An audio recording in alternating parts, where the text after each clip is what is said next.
Hello everyone, and welcome back to a Nether episode here on the Hermitcraft server. Oh goodness me, I think I'm just going to go back down in the lava now. So welcome back, and as you can see from the fart bubbles around me, I got the fire resistance potion effect. We had a bunch of this from bartering with piglins, and I thought I would just make use of one of them and have a little bit of fun. As you can see here though, nothing much has changed, and that's because I haven't really had time to play on the Hermitcraft server between episodes. However, I was able to coordinate some AFK farming of gold, and look at this.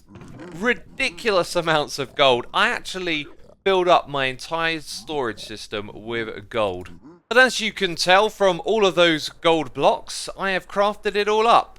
And I've been thinking about a couple of things over here. First of all is that this landing bay is so awkwardly positioned, it's never really going to take us down to the bottom of the farm. And second of all, do you remember how I spent hours expanding this farm and then it didn't work? Well, I think I thought of a solution to make the bottom area kind of work as well. So here was the problem. I am hanging out down below here and the pigmen are interested in me over the turtles that are at the side. Right, well, it occurred to me that we don't have to light all of these portals, and that we could simply put a hole in the floor here for the pigmen to fall down into this water stream, and then that way we can make use of some of those portals. Now, that right there should do it in theory, and if they don't choose to walk over down into the hole, they're going to end up pushing one another in there. So let's punch out these torches, light up the rest of these portals, and see what happens. So now I'm going to start attacking the pigmen, which will make them aggressive. And yeah, look at that. Straight away they march in. Brilliant. Brilliant. That means we've made this thing even more productive. So with that taken care of, we need to invest in a new food source, because I've mostly just been buying golden carrots from Grian's barge, and then we won a whole bunch of them when we won the game of tag, and now my supply is running a little bit low. And I know what you're thinking, X, you're gonna build a carrot farm, aren't you? No, we're actually gonna ditch golden carrots. I want to try a different food source for a while, and there is a mob, a new one in 1.16, no surprise, that can be harvested for delicious food. That creature is of course the Hoglin, and we are just a couple hundred blocks away from our tower. So not far from where we are in the Nether, there is a crimson forest biome, and this is where the Hoglin resides. And the Hoglin is quite the dangerous mob, let me say. This thing hits hard, and there is just one of them in the area, and it's going to be aggressive towards me, right? One thing I could do is go stand over here next to this fungus, and then it won't get close to me. I can actually use that as my retreat point then. But yeah, this thing drops a lot of pork chops, and I want to turn it into a farm, of course. And I think the piglins are coming after me because I also don't have any gold armor on. I forgot about that. Okay, time to get out of here. It's occurred to me that this is kind of similar to the piglin brute that has recently been added. In order to go in and, you know, fight the stronger mob, you have to compromise your armor with gold armor. I think that's a pretty clever way of making a challenge over here, you know. So now I'm a little bit weaker, but the piglins should leave me alone. And I don't really want to get hit by a Hoglin, but, you know, come on, there you go. Oh, actually only 2 hearts for my current armor. I thought that they hit harder than that. Anyway, let's wreck this fool. And look at that, we can get some leather and cooked pork chops. And this is what I'm after. I wish visibility in the Nether here was better. I love, like, flying in and seeing the tower, but you have to get real close to it before it comes into view. I might be tempted to tweak the fog settings with Optifine at some point and make visibility in this dimension better. But anyway, we're going to head onto the roof of the Nether and travel to the same location as that crimson forest. And so now I've marked what roughly felt like the center of that biome, and actually from the center you could look around in all directions and see the edge of it. So it was a very small little crimson biome, and we're going to build a farm here obviously, but I have no idea of knowing which way takes me back to my tower from here. I should have left a trail of torches, right? And all of a sudden, everything is bright red. We are no longer on the Hermitcraft server. We're in a creative world using the carpet mod to do a little testing to find out where the Hoglins can spawn. And this right here is a crimson forest. So we know that in this area they're going to be able to spawn. We're also way above the bedrock, so we can make a super fast farm where we don't have to create a perimeter. And if we place down this carpet, it's going to tell us that zombified piglins, hoglins, and piglins can all spawn here. Now, the trick to stopping the other mobs from spawning is light levels. So if I put down a torch in the middle of this and we put a carpet next to it, you can now see, if I just click once, that the hoglin is the only mob that can spawn here. If we go ahead and add 2 extra planks like this and put a carpet here, then the light level is lowered enough for zombified piglins and piglins to spawn as well. So it's 2 blocks out from a torch, and so because of that, if we put another torch here, that means this is the kind of size of platform we're going to be building. Okay, so only hoglins can spawn on this platform, and outside of it we're going to put a warped fungus over here. However, we'll need an additional light source, and rather than just put like a torch on the side of the block, I thought I'd put a shroom light above it, although that will probably block the hoglin spawning. Yep, so it needs to be 2 blocks above it. We might just be a little bit silly here. I might just throw a torch on the side, but what I'm going to do is put this in each and every corner, and then that should send the hoglins to the middle. There is some odd behavior going on here. Eventually they'll like push each other into the hole, but sometimes they actually run all the way over to the corner where the warp fungus is. So it's almost like they see this one, they run as far away from it as they can, and then they don't actually see the other one next. Anyway, I haven't added any trapdoors. This might trick them into falling into the hole easier. Well, look at that. Now it's working a charm with some trapdoors. It does seem to require some of them sometimes being nudged a little bit. For the most part, though, they tend to head straight to the middle. And now what we can do is simply stack these floors up, and then we're going to have the hoglins fall down to their death. Now, we could use full damage to kill them, but because we have multiple floors of this, they're going to fall from different heights. And let's say we make it so they actually survive. If they land on the magma blocks, are they going to drop cooked pork chops? These things take a long time to die, and the answer is no, they don't actually get cooked. Interesting. Here's another thought. Zombified piglins can spawn on these blocks, so we would also have to block them with some redstone. Let's try using some lava here. Well, this is good news. The hoglins actually sink in lava. I was worried for a moment they might swim up, but they seem to go in and then fall through, which is just what we need. Now, I can't believe I've never thought of doing this before. I usually create a pillar and count all the blocks and use a spawn egg to bring a hoglin or another mob in to see how many blocks it takes it to die from full damage. Of course, I can just use a summon command like that, right? And so I'm just trying to figure out the amount of blocks we would want to include below the lava. And of course they take damage in the lava, so we can probably get away with about a 40 block drop, and that's where we'll have some hoppers to pick up all of their items. So now we're back on Hermitcraft, my friends, and this is the location where we're going to build that farm. These torches represent the 4x4 drop chute, and we're going to have our hoppers in a 5x5 configuration just in case they sort of fall off to the side so we can collect everything. Now we're actually going to build this platform 32 blocks above the bedrock ceiling, and when I say platform I mean the hoppers that collect the items. So we're currently at Y128. Adding 32 will bring us up to 160, and then we're going to have a 40 block drop, so that takes us up to 200. That's going to be where the first platform is. Now either player are going to AFK at the top of the world, and I need to be 24 blocks away from the farm. And so those are the two numbers, 200, 232. That means we've got 32 blocks of space to build the farm inside of. And so, my friends, that gives us enough room to have 10 floors of this farm in that space. And look at that, we just got a hoglin dropping down and actually falling onto the platform below. Uh-oh, there is a flaw in this design, I guess. He does fall down to the bottom though, so it's not all bad. Well, what can I say? This farm is just bonkers. It's producing loads of hoglins, but they are having issues actually making their way down to the lava. But eventually they get there. And as you can see, it's been a very productive AFK session. I think I've been AFK for about 2 hours, and we've actually filled up a double chest and another one. And there's some over here as well. And do you know where else there's some? Down here on the ground, because they fall all the way down to the bedrock as well.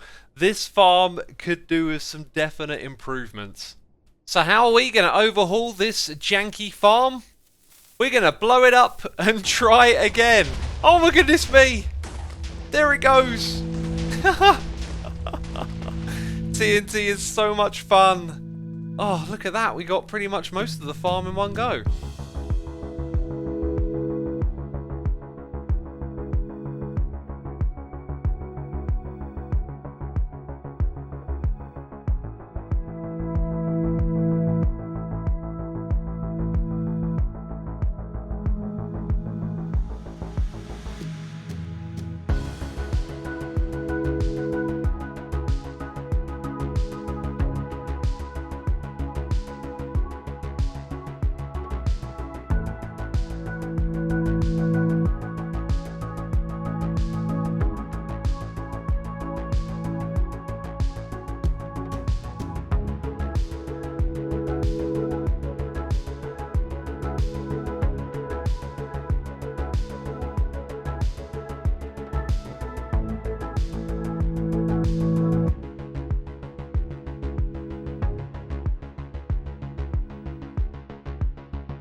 There we go, my friends, a total redesign, and at the end of that time lapse you would have seen how this farm worked, but you may not know why it's been designed the way it has. So let's just make the obvious even more obvious. There is fungus down here, so the Hoglins get shuffled along after they've fallen into the trap. And then the same thing happens over here yet again. Now the reason that we're not just dropping them straight down to where the player is because I want the player to be as high up in the world as possible so that we don't have to build a perimeter down in the nether. The higher up we are in the world, the less of the nether below bedrock is being loaded. And so for that reason, we've shuffled them down and then along, down and then along. And so when I'm standing down there, the Hoglins are able to spawn on all of the platform space up here. So, the trick with this redesign is to use my sword, which has looting, and look at all of these Hoglin heads! Yes! I had an idea for the old farm that we would upgrade it, right, and convert it to being able to use a looting sword, but then I realised the whole design was too janky for that, so we started over again, and we come up with this one, and I've just been here for ages. Now, the reason we got a couple of ender chests is because if I go any closer, the Hoglins can attack me. We've also got strength 2 from a beacon so that I can kill them a little bit quicker. And this thing has a flaw, and that is that the baby piglins tend to not actually be reachable when they stand at the back, but they do get attacked by the sweeping edge enchantments, so they don't stay there forever. And all in all, it's been a pretty good project. The question now is, will we ever need to come back here again? I have 8 chests of cooked pork chops from the last farm, and this one, you know, I've thrown something together very quick and janky here, has got probably all the food we need for the rest of the season. And we've got an additional source of leather, which is cool. We've also got loads from our bartering farm as well. And speaking of the bartering farm, this thing has received an overhaul. I've actually reduced the amount of piglins down to 3, and I've worked on a design for this room. We now have an on switch to turn the bartering status to on. We've got an automated system for getting the gold that I put in this chest to these piglins. But that's about as far as it got. At the moment you can see our old storage system is still lying around here, and all of the items are just simply collecting in these hoppers. So behind the scenes of this room, I've moved our redstone clock over to here. It's been made smaller, so it sends a signal more frequently out to each of these droppers, which are filled up with gold.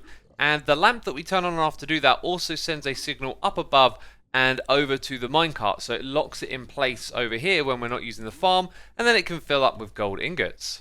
Now this is all part of my nether base, which I've been working on. It's currently in the kind of design process where anything can happen, including honey blocks in the ceiling. That actually looks really great in my opinion. We're not going to overuse that though as we expand out and develop this area. Everything here is subject to change to some extent, but the concept I want to roll with is having a different farm in each of the 4 sides, or some sort of nether related project.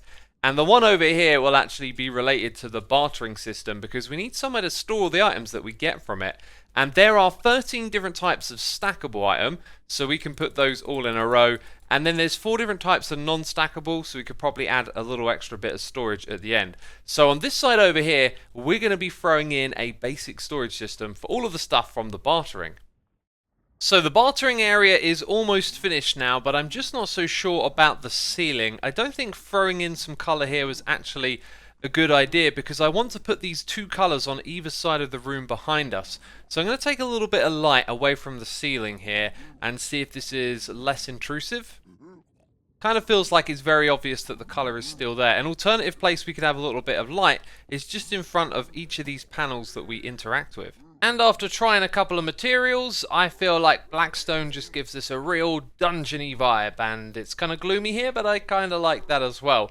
Now, elsewhere in the room, I said we're going to be doing something different on either side, playing with the two colours. We're going to have the crimson red over on this side, the warped green over on that side, and the layout of these rooms are probably going to end up being quite different, but I did want to throw some sort of symmetry in here with these like support beams. So this is going to be what leads you into the main room, and of course right here we're going to have our storage system. But first of all, we've got to figure out what we're going to do with this space, and I've got the solution. We're going to mirror what we got behind me on the opposite side, and obviously what we're doing here is we're taking the new Nether trees and just incorporating them into this design. Looks like I missed a spot right there.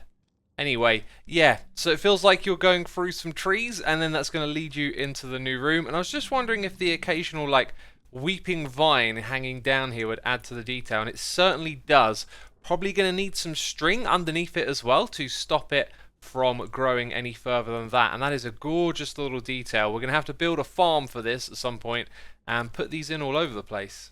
Now this storage area is looking nice and clean, easy to interact with, lots of storage space. We've got the blocks first of all, then the rest of the items, and then 2 rows for additional stuff like enchanted books that come through. And they're not going to have any redstone filtering on them, and I actually haven't built any of the redstone filtering at all yet, but we're here to actually take advantage of something that's possible thanks to the armor stand book in 1.16, but it relates to item frames, and it just made sense to put these two things together because you would need a book to interact with the item frame. Now, because we've updated the server to 1.16 and we've updated the pack, we need to get ourselves a new book. So this old one is going to be broken, and now we have the 2.7 book. So I'm going to go stand here and look at this item frame, and if we go to item frames in the book, and then we click on invisible item frame, it makes it invisible. How cool is that? We can still interact with it though and turn this around, which I don't mind. But now it takes up less space, and I gotta say, I think it might actually look better with the item frame, because now it's just some weird little block on its own. Probably looks better when you've got an item like this. So let's click through this space, try it one more time. What one are you gonna do? Yeah, you see that looks better than the block. I think we got to do it. We've got to do it all the way here just because it's like a new feature. I'd say not so hot. I think there's a better time and place to use this application of the new feature. But of course, let me know what you think of a comment down below. I think most of you are going to say that that ain't so great, and we'll probably end up changing it back. So we need to be wrapping things up now. The item filter is all in place. I'm going to install a little contraption to shoot the excess items into lava once the last 2 set of chests fill up. And then we've got to build a redstone item elevator over here, so a little bit of circuitry to bring the items up to that height so they can flow across, and then everything should be done. This, my friends, is a wrap on the project. We got our piglins trading over here. Our item elevator is elevating those items up to the top. The filters are filtering, and anything that makes its way to the end here is getting destroyed by the lava the other side of this dropper. And it's a really great start for this area, which is going to see more farms built in these other corners, but we've got 2 halves of it done now, all of it taken up by the bartering system. I imagine this area over here is going to be a lot bigger because I've got a whole bunch of projects and ideas that I want to squeeze into our nether base. So while I've been cooped up in the nether, I've been missing out on things that are going on around in the commercial area. And one of those things is an album cover for one that I am incredibly fond of, AC/DC's Back in Black. When I first started to really get into music as a teenager, like many teenagers do, I used to listen to this album and Metallica's Ride the Lightning back to back all day long, and I just loved it. And so I absolutely want to have this. 5 diamond blocks, take my money. This will go nicely in our mementos room. Which reminds me, when I last showed you on camera, I didn't have a Joe Hills for Dogcatcher poster or a Mumbo for Mayor, and I happen to know where I can get my hands on a Mumbo for Mayor poster. There are some still left underground in this area. Aha, so down here there is some wood. I might have hit the jackpot straight away. Yeah, I've hit the jackpot. I knew roughly where it was, but I didn't think it was going to be that good. We've literally come straight into this room. Oh my goodness me. Whew, look at that. Yeah, that's quite the sight. And the removal of all this should also mean slightly better frame rates for all the hermits playing in the area. Oh, there was actually another hole to get into the room right there, but I never spotted that. And if you happen to know where I can get a Joe Hills for Dogcatcher poster, please let me know with a comment down below. I've asked the other hermits, but I think most of them have just thrown them away because there were so many of them. And of course we want to preserve all of these. It is like all the hermits are just camped out in the Nether doing nethery things at the moment because sales have grinded to a halt. 2 diamonds from my personal shops so far, a few diamonds here from the glowstone. But the bone blocks, they are still bringing it in. Look at those bling blangs. That's probably helped us pay for our AC/DC poster. And I was about to say concrete sales are an all-time low with 0 diamonds, but I think the other day we actually did this on a live stream. And yes, look, I put my diamonds in here. So I got 24, Kraus got 25, yep. So that's how many diamonds we've made. I still find it strange. Every time I pop through this portal, I expect to be on the roof of the Nether. But this is all we're greeted by, and I even fly through these tunnels like a rebel. It's dangerous, but it gets me there quicker. Now let's not forget what we got up to this episode. This is from the janky Hoglin farm that we tore down. An endless supply of pork chops and leather, and of course loads of those Hoglin heads. And you may have noticed a bit of a theme lately, me trying to get my hands on some of the different head types, some of the rarer ones like the slime head, and hopefully we're going to be putting that to use real soon. But this brings us to the end of the episode, so if you've enjoyed yourself, please do leave a like and support the channel. Thank you for doing that. Go hit that subscribe button if you haven't done so already so you can catch more of these Hermitcraft episodes. And down in the description box you can find my Xisuma Says channel and my second channel. Go check those out if you haven't done so before. There's more content for you to enjoy. But that's it from me this episode. Thanks for watching and I will see you later. Bye bye.